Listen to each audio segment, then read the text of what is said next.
In the deep, ancient woods of the Pylais Hills, where the autumn of 1213 was beginning to paint the leaves in hues of blood and gold, a sound tore through the crisp air that was not the baying of hounds or the triumphant call of a hunting horn. It was a scream of terror and agony, sharp and human, and it belonged to a queen. She was Gertrude of Morania, queen consort of Hungary, a woman of formidable German bloodlines, famed for her ambition as much as for a beauty that was already beginning to yield to the pressures of power and childbearing. Here, miles from the stone security of Buda, surrounded by a court she believed she controlled, her life was being systematically and brutally dismantled. The men who swarmed her were not foreign assassins or pagan marauders. They were the magnates of her own kingdom, their faces contorted with a hatred that had been simmering for years, a loathing stoked by every favor she had granted her countrymen, every Hungarian noble she had slighted, every acre of land she had gifted to a German cousin. They fell upon her not just to kill, but to annihilate, to erase the very concept of her royalty. The historical accounts, though sparse, paint a scene of undiluted horror. Her body was not merely pierced by swords. It was reportedly hacked apart, dismembered with a butcher's ferocity, a symbolic deconstruction of the foreign body politic she represented. They say a piece of her was sent to her brother, the reviled Archbishop Berthold, a grotesque message written in flesh. They say what remained was left for the wild boars, a final, profane insult intended to deny her a Christian burial and condemn her soul. How does a queen, the wife of a crusader king, the mother of a future saint, end up as carrion in a royal forest? This is not merely a story of a political assassination. It is an exploration of the anatomy of hatred, a case study in how a powerful woman, isolated by culture and language, can be systematically dehumanized until her murder becomes, in the minds of her killers, a patriotic necessity. The popular narrative, cemented by centuries of nationalist literature, casts Gertrude as a wicked, lecherous foreign tyrant who got what she deserved. But the truth, as is so often the case, is buried under layers of propaganda, prejudice, and political expediency. To understand the bloody climax in the Pylais forest, we must peel back those layers and examine the woman herself, the volatile kingdom she entered, and the fatal collision of her own unyielding ambition with a court that was never, for one moment, willing to accept her. This is the story of the systematic stripping away of a queen's power, her dignity, and ultimately her life, a tragedy whose echoes would shape the destiny of Hungary for generations and serve as a chilling cautionary tale on the catastrophic cost of being an outsider in a world defined by blood and soil. Gertrude was not born to be a footnote in the history of a remote Eastern kingdom. She was a product of one of the most powerful and well-connected dynasties of the Holy Roman Empire, the House of Andechs. Born around the year 1185, she was the daughter of Berthold IV, the Duke of Morania, a title that commanded respect from the Tyrol to the Adriatic coast. The Andechs-Moranian family was a veritable nursery of European royalty and sainthood. Gertrude's sisters were not mere noblewomen. They were strategic assets in the great game of continental power. Her sister Agnes became the controversial but beloved queen of Philip, the Second Augustus of France. Another sister, Hedwig, would be canonized as Saint Hedwig of Silesia for her piety and charity. Her brother, Otto, would inherit the ducal title, while another, Egbert, would become Bishop of Bamberg, a prince of the church. A third brother, the ill-fated Berthold, would become Patriarch of Aquileia. This was the world Gertrude was born into, a world of immense privilege, unshakable self-confidence, and the implicit understanding that her blood made her superior. She was raised not to be pliant or subservient, but to rule, to manage vast estates, and to see her family's advancement as a divine right. This upbringing forged in her a spine of steel, but also a fatal lack of diplomatic subtlety. She learned the mechanics of power, but not the art of charming those who held it. Her betrothal to Prince Andrew of Hungary was a standard, calculated move in this dynastic chess game. Hungary, under the Arpad dynasty, was a rising power a bastion of Latin Christianity on the edge of the Orthodox and pagan worlds. Andrew, the younger son of King Bela III, was an ambitious and restless prince, constantly at odds with his older brother, King Emmerich. For Duke Berthold, marrying his daughter to a potential future king of Hungary was a strategic coup, a way to extend Andech's influence eastward. For Andrew, the alliance brought him German support and a dowry that could fund his own political and military ambitions. Their marriage, celebrated around the year 1200, was thus born of pure political calculus. Yet, by some accounts, there was a genuine affection between the dashing, martial prince and his beautiful, intelligent German bride. They were both ambitious, both outsiders in their own way. Andrew chafing under his brother's rule, Gertrude a foreigner in the Hungarian court. This shared sense of purpose may have initially bonded them, creating a formidable partnership. They had 5 children in quick succession, securing the line of succession and fulfilling Gertrude's primary dynastic duty. Among them were Bela, the future king who would inherit his mother's tragedy as a lifelong thirst for vengeance. Elizabeth, whose profound piety and eventual sainthood would stand in stark contrast to the brutal politics that defined her childhood, and Kalaman, who would rule over Galicia. On the surface, Gertrude had succeeded.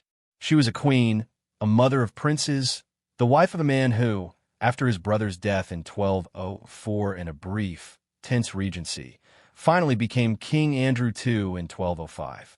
She had reached the pinnacle of power she was raised to expect. But the Kingdom of Hungary was not the Holy Roman Empire. The foundations of its power were different and far more precarious. King Andrew II inherited a realm where the monarchy's authority was being steadily eroded by a powerful and restive class of magnates, the great landowning barons who commanded private armies and viewed the king as little more than the first among equals. King Andrew's own policies exacerbated this problem. He instituted a policy known as the New Arrangements, which involved granting vast swathes of royal land to his supporters as permanent, hereditary estates. While he hoped this would create a loyal base of power, it had the opposite effect. It made the magnates even more powerful and independent, while depleting the crown's own resources. This created a constant, simmering tension between the king and his most powerful subjects. It was a political landscape that required a delicate touch, careful consensus building, and a deep respect for the ancient customs and hierarchies of the realm. Into this volatile environment stepped Queen Gertrude, a woman whose entire upbringing had taught her none of those skills. She saw the Hungarian nobles not as partners to be cultivated, but as rustic, semi-barbaric inferiors. In her eyes, they were obstacles to the efficient, centralized exercise of power she was used to in Germany. This worldview was compounded by a deep-seated xenophobia within the Hungarian court itself. Foreigners, particularly Germans, were viewed with intense suspicion. They were seen as greedy interlopers come to steal Hungarian lands and titles. Every queen consort was an outsider, but Gertrude's German heritage made her particularly suspect, tapping into long-standing rivalries and resentments.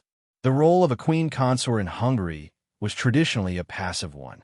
She was expected to be pious, charitable, and, above all, politically invisible.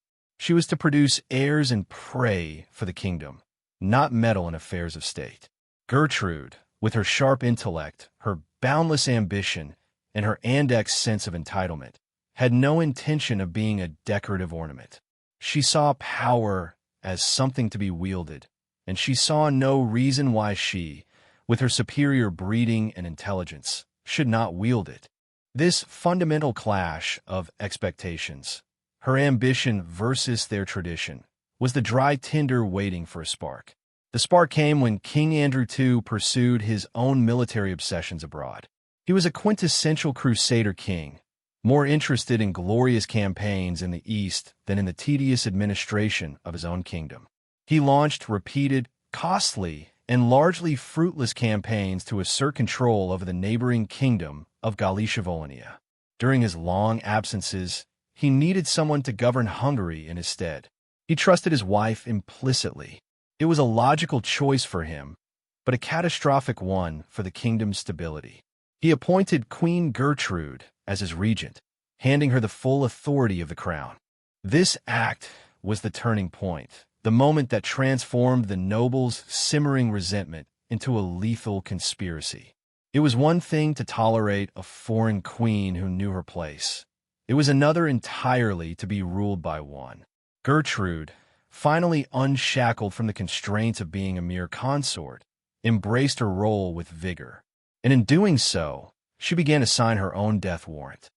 As regent, Gertrude governed not as a Hungarian queen, but as the matriarch of the Andex clan. Her court became a German enclave in the heart of Hungary.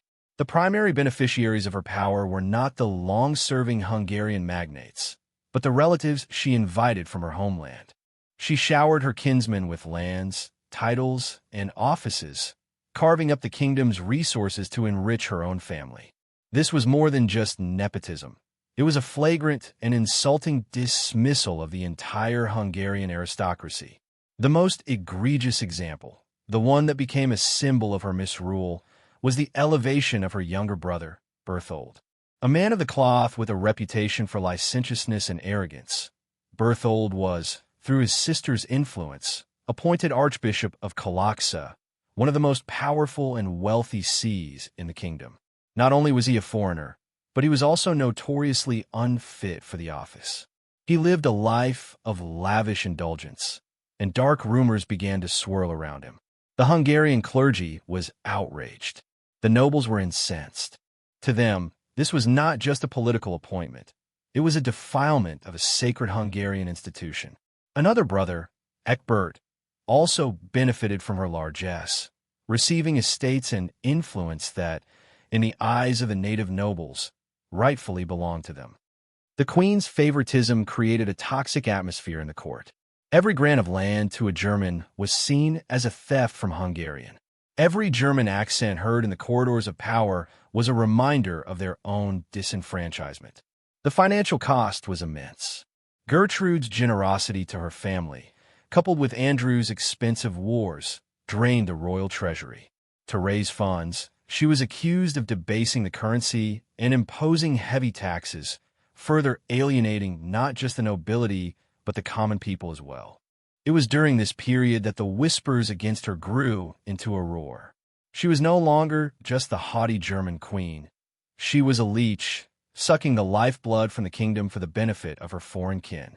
The chronicles of the era, undoubtedly colored by the victor's bias, paint a picture of a court rife with immorality, presided over by a queen who encouraged the debauchery of her German followers. The most potent and damaging of these stories, whether true or not, centered on her brother, the Archbishop Berthold. A persistent legend, later immortalized in Hungarian national literature, claimed that Berthold, with the queen's implicit or explicit consent, sexually assaulted the wife of a powerful Hungarian magnate. This story, in particular, touched a raw nerve. It transformed the political and economic grievances of the nobles into a matter of personal honor and violation. The queen and her clan were no longer just stealing their land. They were defiling their women, attacking the very fabric of their families. While the historical evidence for this specific event is thin and likely a later fabrication, its power as a symbol cannot be overstated. It perfectly encapsulated the nobles' feeling of being violated and dishonored by these foreign usurpers. Gertrude's regency had become, in their eyes, a tyranny of the alien. The resentment did not remain in the realm of whispered complaints.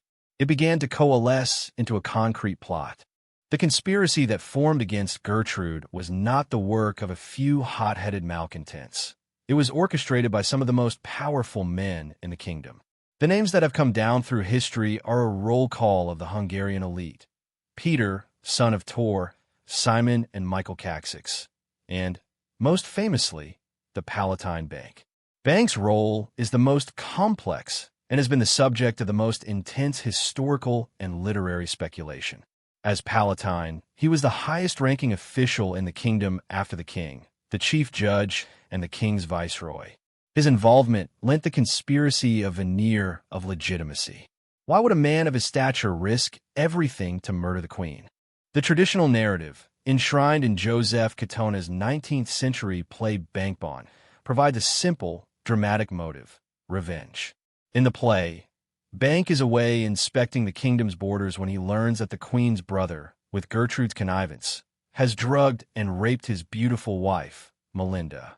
He returns to find his wife broken and dishonored, and his patriotic duty fuses with personal vengeance, compelling him to kill the queen as the source of this corruption.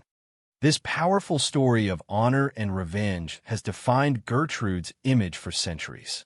However, the historical reality was likely far more prosaic and political. While the chroniclers do mention the dishonoring of a nobleman's wife as a catalyst, Bank's motivations were probably rooted in the same grievances as the other magnates: the loss of land, power, and influence to the Queen's German faction. He saw his own authority as Palatine being undermined by a foreign regent who ignored Hungarian law and custom. The story of his wife's violation, whether it had any basis in fact or not, served as the perfect casus belli, a moral justification for an act of high treason. It allowed the conspirators to frame their rebellion not as a selfish power grab, but as a righteous act to cleanse the kingdom of a corrupting influence. They were not murdering their queen. They were executing a tyrant who had forfeited her right to rule through her crimes against the nation. This careful construction of a moral narrative was crucial for uniting the disparate factions of the nobility against her. As the conspiracy grew, the court at Buda must have become a place of suffocating tension. Gertrude was intelligent, but her arrogance may have blinded her to the true extent of the danger. Surrounded by her loyal German relatives and courtiers, she may have dismissed the grumbling of the Hungarian nobles as the impotent complaints of inferiors. She had the king's authority, the loyalty of her well-rewarded family, and the unshakable belief in her own right to govern. Why should she fear a gaggle of discontented barons? Any warnings she did receive were likely filtered through the sycophantic advice of her own faction, who would have had every reason to downplay the threat and encourage her to stand firm against her Hungarian rivals. She may have seen any attempt at reconciliation or compromise as a sign of weakness, a betrayal of the power her husband had entrusted to her. So she pressed on, oblivious or indifferent to the abyss opening at her feet. This isolation, both cultural and political, likely took a profound psychological toll. Behind the mask of the haughty, imperious queen may have been a woman deeply insecure in her position. She was, after all, a foreigner in a land whose language she likely never fully mastered, whose customs she disdained, and whose elites despised her. Her aggressive favoritism towards her family can be interpreted not just as greed or arrogance, but as a desperate attempt to build a support system she could trust in a hostile environment. Her German relatives were the only people she could rely on. Her assertion of power was a defense mechanism, a way to project an aura of invincibility to ward off those who wished her harm. But with every step she took to secure her position, she further alienated the very people whose consent she needed to govern effectively. She was trapped in a vicious cycle. Her insecurity led her to enact policies that fueled the nobility's hatred, which in turn deepened her isolation and insecurity. She was building the walls of her own prison, and soon it would become her tomb. The final act of Gertrude's life was set not in a palace, but in the wilderness. In late September of 1213, with King Andrew once again away on campaign in Galicia, a royal hunt was organized in the Pylais Hills, a dense, forested region not far from the royal centers of Esztergom and Buda. A hunt was a common pastime for the medieval aristocracy, a public display of martial prowess and camaraderie. For the conspirators, it was the perfect opportunity. It would draw the queen away from the fortified castles into a remote location where security was lax and escape was difficult. It provided a plausible cover for a large gathering of armed men. On September 28th, the royal party assembled. It was a crisp autumn day, the kind that promised good sport. The queen was present, along with her children, including the young Duke Bela and Princess Elizabeth. Also present were her German retainers and a number of prominent Hungarian magnates, among them the very men who had sworn to kill her. The attack was planned with cold precision. The conspirators waited for the opportune moment. According to one version of the events, they used the pretext of a dispute to draw the Queen's defenders away. Another suggests they simply waited until she was separated from the main party, isolated with only a few attendants. Then they struck. The scene, as pieced together from fragmented chronicles, must have been one of absolute chaos and terror. Men who had, moments before, been bowing and smiling at their queen, now turned on her with swords drawn. Her German guards and courtiers were either overwhelmed or fled in panic. The chronicler Alberic of Trois-Fontaines grimly states that the Hungarian nobles conspired against their lady, the Queen of Hungary, a German, because she had expelled Hungarians and given their benefices to the Germans. He adds that they attacked her unawares on a hunt and cruelly killed her. The violence was not a swift, clean assassination. It was a frenzied, passionate act of butchery. This was not just about ending her life. It was about desecrating her body, about symbolically destroying everything she represented. The reports of her dismemberment are a testament to the visceral nature of the nobles' hatred. Royalty was believed to be sacred, the monarch's body a vessel of divine authority. By hacking it to pieces, the assassins were making a powerful statement.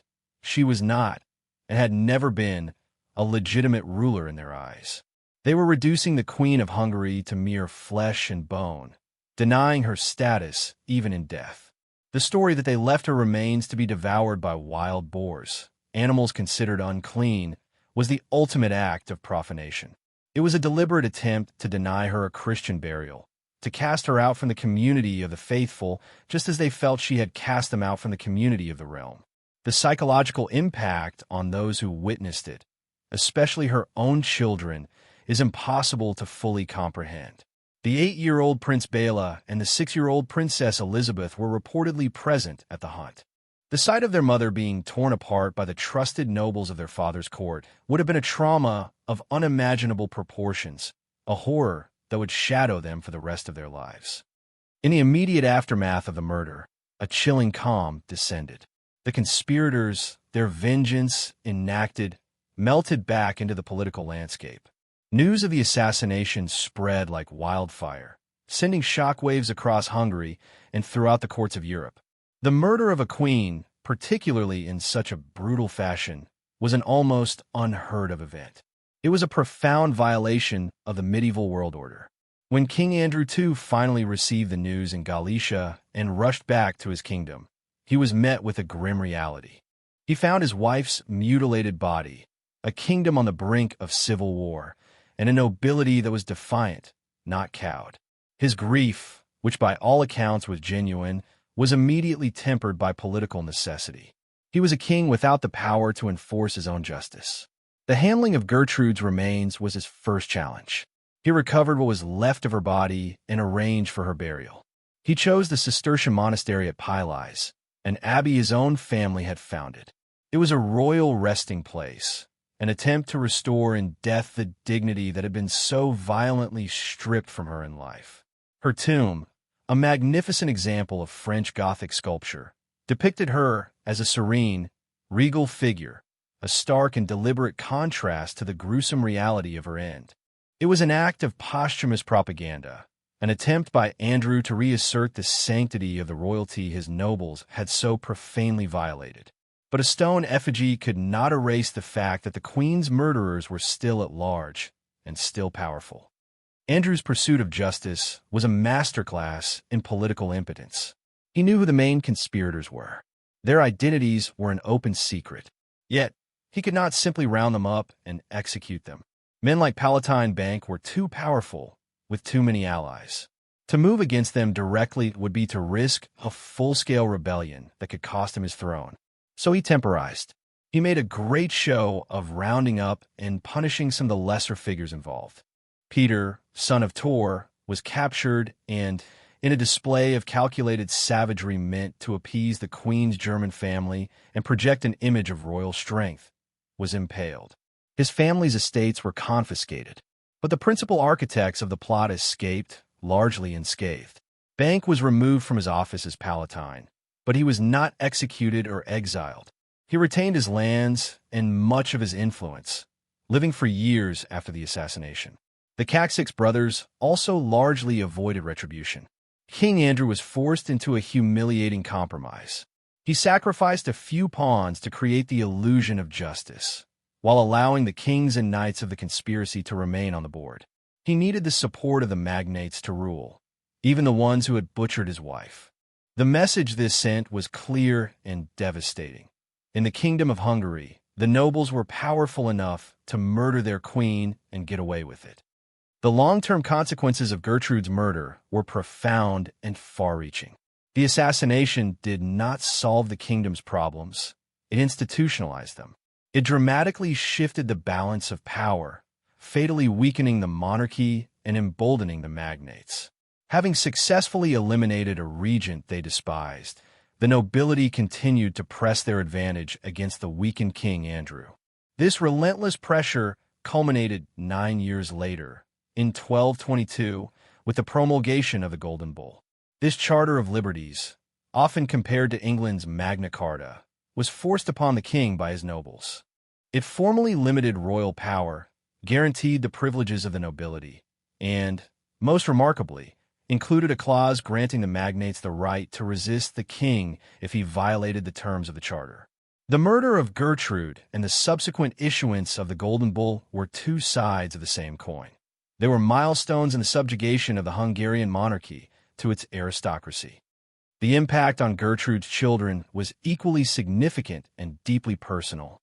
Her daughter, Elizabeth, seemed to react to the brutality of her childhood by retreating into a world of extreme piety and asceticism.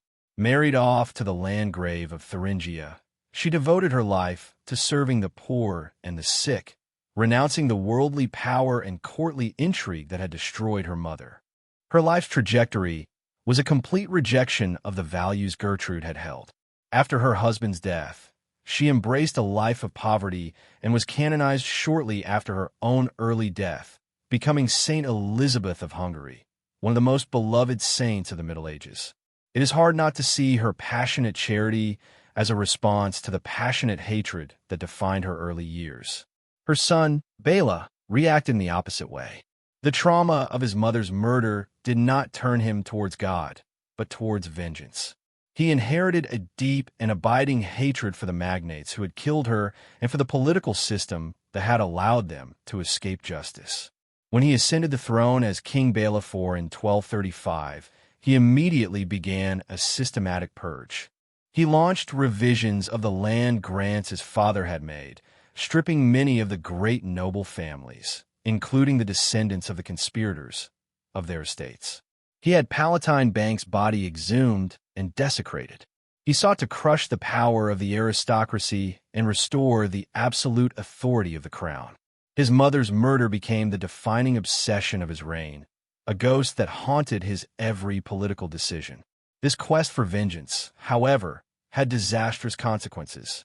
By alienating the powerful magnates, he left his kingdom dangerously divided and weakened just as the greatest threat in its history was gathering on the eastern horizon, the Mongol invasion of 1241.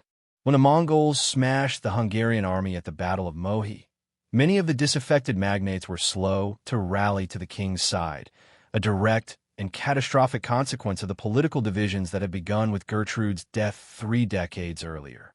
Over the centuries, the historical Gertrude, a complex figure of ambition, insecurity, and political miscalculation, was almost entirely erased, replaced by a caricature. She became a stock villain in the Hungarian national consciousness. The narrative was simplified. She was the evil foreign queen, lustful and greedy, who trampled on Hungarian liberties and dishonored the nation. Her murder was transformed from a sordid act of political violence into a glorious act of patriotic liberation. This image was solidified in the 19th century with the immense success of Joseph Katona's play, Bankban, which became a cornerstone of Hungarian national literature and opera. In this telling, Gertrude is an unambiguous tyrant, and Bank is a tragic national hero, forced to kill her to save the honor of his wife and his country. This narrative served the purposes of a 19th-century Hungary struggling for independence from Austrian Habsburg rule.